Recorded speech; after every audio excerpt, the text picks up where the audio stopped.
PR পদ্ধতি চাচ্ছে, কিন্তু আপনারা এত বড় একটি রাজনৈতিক দল হওয়ার পরেও পিআর পদ্ধতিটা কেন চাচ্ছেন না, একটু যদি ব্যাখ্যা করেন। ধন্যবাদ। আসলে পিআর পদ্ধতিতে আমরা যেটা দেখেছি যে যেখানে পিআর পদ্ধতিতে নির্বাচন হওয়ার পরে হয়েছে, সরকার গঠন করা হয়েছে, সেইখানে কিন্তু খুব একটা স্থায়ী এবং দক্ষ সরকার গড়ে ওঠেনি। সুতরাং পিআর পদ্ধতি বাংলাদেশের জন্য খুব একটা উপযোগী নয় বলে আমরা মনে করি। কিন্তু প্রত্যেকটা রাজনৈতিক দল চাচ্ছে, আপনারা যে চাচ্ছেন না, তারা কেন চাচ্ছে যদি একটু ব্যাখ্যা করেন। সেটা তারা হয়তো বা তাদের মতো করে ভাবতেছে, যেই জন্য তারা সেইটা চাচ্ছে। যে সবাই চায় যে যার যার তো চিন্তাভাবনা আলাদা, সেই জন্য তারা তাদের মতো করে ভাবছে এবং বলছে যে তারা পিআর পদ্ধতি চায়। কিন্তু আমরা মনে করি যে না, পিআর পদ্ধতি বাংলাদেশের জন্য উপযোগী কোনো সরকার গঠনের কোনো সিস্টেম না। সুতরাং আমরা এই পদ্ধতি চাই না। আমরা জানি যে যে ম্যাডাম খালেদা জিয়া, তিনি নিঃসন্দেহে একজন আপসীন নেত্রী।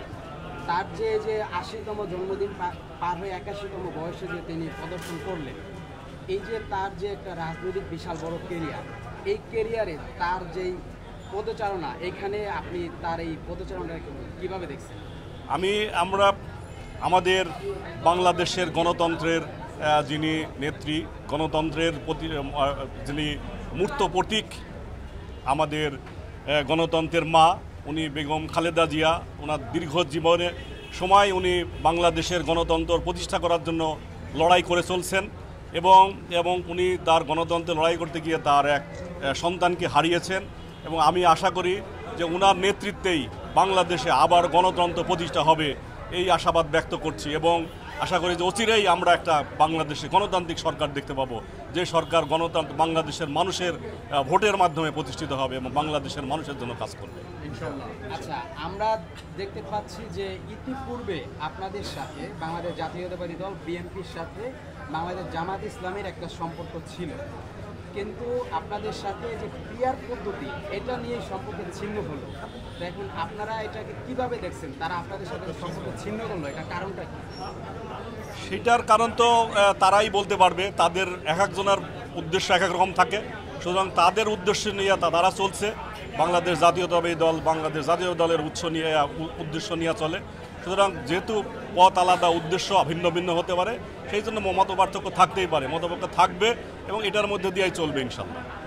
আপনারা কি মনে করেন যে আপনারা এই যে নির্বাচন সামনে আসতেছে, আমরা জানি ফেব্রুয়ারিতে যে নির্বাচন, এই নির্বাচনে কি আপনারা জয়ী হতে পারবেন বলে মনে করেন? ইনশাল্লাহ বাংলাদেশের সর্বস্তরের জনগণ বাংলাদেশ জাতীয়তাবাদী দলের সাথে আছে এবং আমরা আশা করি যে বাংলাদেশ জাতীয়তাবাদী দল একক সংখ্যাগরিষ্ঠ অর্জন করে বাংলাদেশের ক্ষমতা গ্রহণ করবে ইনশাল্লাহ। আচ্ছা, আপনারা সংস্কারের আগে নির্বাচন চাচ্ছেন, এটার কারণটা যদি একটু ব্যাখ্যা করতেন। সংস্করণ তো অনেক দিন হয়ে গেল, অনেক সংস্করণ এখনও সংস্কার করা হচ্ছে না। সুতরাং সংস্কার একটি দীর্ঘ প্রক্রিয়া এবং কিন্তু বাংলাদেশে একটা স্বাধীন গণতান্ত্রিক সরকার প্রতিষ্ঠা হওয়া দরকার। সুতরাং জনগণের মাধ্যমে নির্বাচিত সরকার আসবে এবং তারাও সংস্কারের ধারাবাহিক প্রক্রিয়া চলমান রাখবে। এই জন্যই কিন্তু এই ইলেকশন দরকার, নির্বাচন দরকার এবং ভবিষ্যতে তারাও সংস্কার করবে। ধন্যবাদ।